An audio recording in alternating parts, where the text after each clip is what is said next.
Berjumpa lagi dengan saya, Widya Ristanti, yang akan memandu kalian dalam mempelajari mata pelajaran Bahasa Indonesia pada SKL 2. SKL 2 ini terdiri atas 7 pokok bahasan yang meliputi 1. Mengidentifikasi kata bermakna simbolik. 2. Memahami isi tersurat karya sastra. Isi tersurat karya sastra ini ada 2 sub pokok bahasan. Yang A adalah pantun, yang B, gurindam. Materi yang ketiga adalah menentukan isi tersirat prosa, yaitu yang meliputi alur, amanat, dan nilai moral. Materi yang keempat adalah membandingkan 2 karya sastra.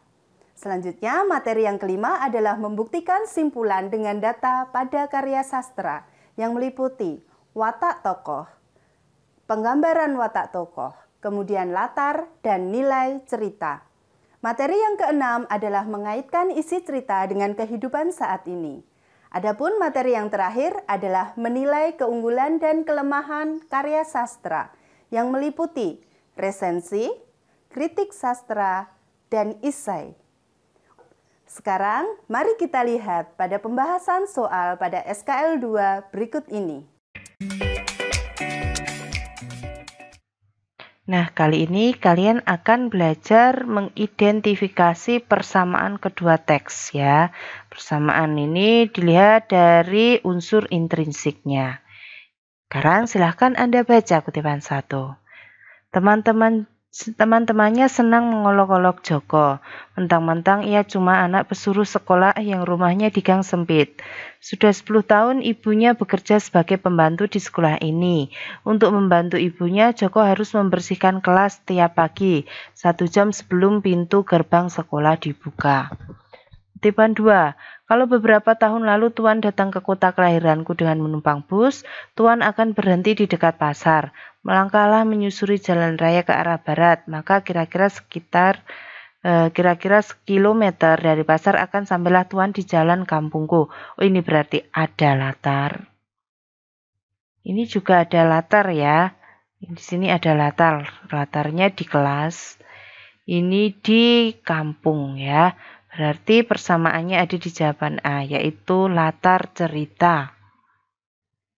Nah, kali ini kalian akan mengidentifikasi kalimat yang menyatakan latar tempat ya, latar tempat. Dalam kutipan cerita kita lihat kalimat 1. Mai masuk apartemennya. Oh, ini ada kata apartemennya, tempat ya. Kita lihat, lelah usai bekerja tak ada yang menyapanya ketika pulang. Ini latar waktu, padahal yang dijadikan soal latar tempat. Tiba-tiba saja Mai dilanda rasa rindu. Ini latar suasana.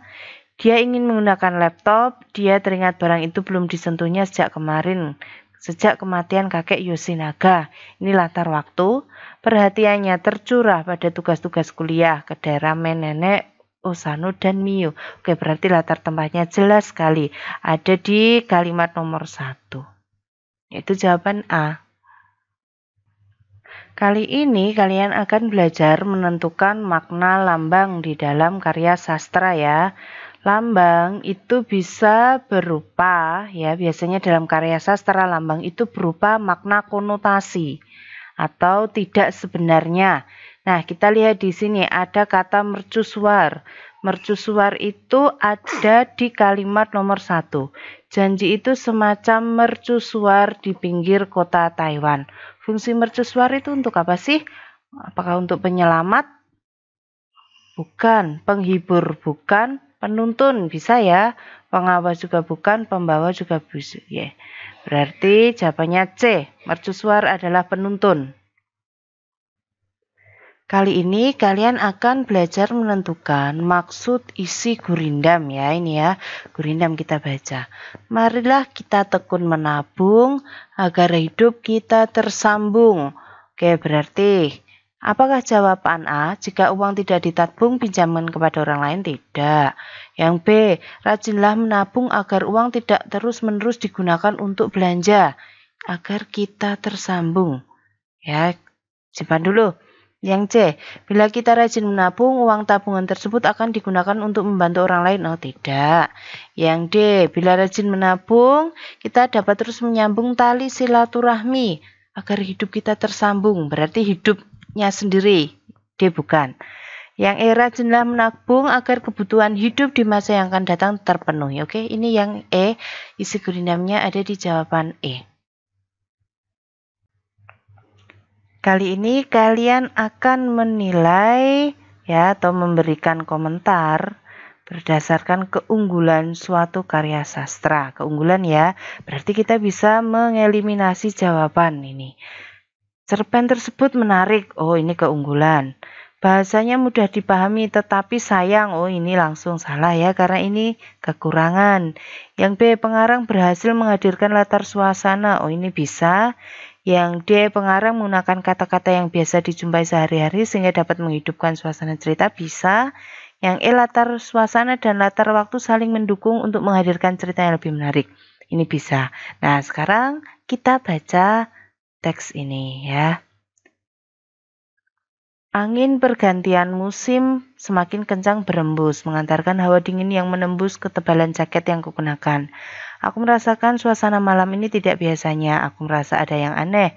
Bulu kuduku berdiri. Sesekali lolongan anjing di kejauhan menambah suasana malam yang semakin mencekam. Letakkan Al-Quran kecil di pangkuan tempatku. Ini ya. Oke, berarti ini apa sih keunggulannya? Cerpen tersebut menarik karena menggambarkan suasana malam yang menakutkan dan diperkuat dengan lolongan anjing, ini bisa. Pengarang berhasil menghadirkan latar suasana melalui dialog. Oh ini dialog, salah. Pengarang menggunakan kata-kata yang biasa dijumpai sehari-hari sehingga dapat menghidupkan suasana cerita. Yang keunggulan, ini lebih unggul yang A ini. Yang D salah. Latar suasana dan latar waktu saling mendukung, bukan. Yang A ini keunggulan cerpen tersebut. Adik-adik, kalian kali ini akan mempelajari tentang konflik. Konflik itu adalah konflik adalah masalah. Masalah yang dihadapi tokoh. Berarti kamu harus menentukan siapa tokoh di dalam cerita tersebut ya. Kita lihat siapa sih tokohnya. Yang pertama, teman-teman Fajar, ada Fajar, tiba-tiba bersorak gembira. Namun tidak jauh dari mereka terlihat Dava yang terkulai lemas karena layang-layangnya putus. Padahal Dava sudah menggunakan berbagai strategi untuk memenangkan permainan layang-layang melawan Fajar. Tapi kali ini ia tidak berhasil. Oke, berarti yang berkonflik adalah Dava. Apa konfliknya? Kita lihat. Fajar kaget mendengar teman-temannya bersorak gembira, bukan. Dava tidak berhasil mengalahkan Fajar. Saya masalahnya ya ini. Dava menggunakan strategi, bukan. Anak-anak membubarkan diri, bukan. Anak-anak semakin yakin akan kesaktian layang-layang Fajar, bukan. Oke, berarti konfliknya dialami Dava berupa tidak berhasil mengalahkan Fajar. Oke, jawabannya B. Kali ini kalian akan mengidentifikasi nilai budaya yang terdapat di dalam teks. Budaya berarti itu berkaitan dengan adat. Istiadat ya. Istiadat di suatu daerah. Namanya adat berarti belum tentu daerah lain juga mempunyai tradisi ini ya atau memiliki budaya ini. Kita lihat apakah nilai budaya yang terdapat dalam kutipan teks. Apa kau bilang jodoh? Saya tidak rela kau berjodoh dengan Azrial.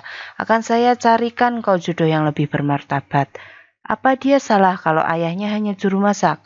Jatuh martabat kita bila laki-laki itu menjadi suamimu. Paham kau? Derajat keluarga Azrial memang sempurna, seumpama lurah tak berbatu, seperti sawah tak berpematang. Tak ada yang bisa diandalkan. Tetapi tidak patut rasanya Mangkudun memandang Azrial dengan sebelah mata. Maka dengan berat hati Azrial melupakan Renggogeni. Ya, di sini ada adatnya, kita lihat. Yang A, orang tua mencarikan jodoh untuk pasangan anaknya yang sesuai. Ini ya, ada di sini ya. Nih, akan saya carikan kau jodoh yang bermartabat di kalimat 1. Ini bisa. Seorang kekasih meninggalkan pasangannya, tidak. Keturunan harus dipertimbangkan untuk mencari pasangannya agar sepadan. Di kalimat 1 bisa ya. Yang D, laki-laki harus berhasil dalam hidupnya sebelum mencari pasangan. Tidak. Yang E, orang tua berhak menolak jodoh yang dipilih anaknya. Bukan. Ya, sekarang kita lihat. A atau C. Apa sih bedanya? Yang A, orang tua mencarikan jodoh untuk pasangan anaknya yang sesuai, atau keturunan harus dipertimbangkan untuk mencari pasangan agar sepadan. Ya, di sini ada biasanya dalam memilih jodoh ada bobot, bibit, dan bebet. Ya, ini. Jadi ada hal-hal tertentu yang dipertimbangkan. Jadi ini nilai budayanya yang C. Nah, mudah bukan mempelajari SKL 2 pada mata pelajaran Bahasa Indonesia ini?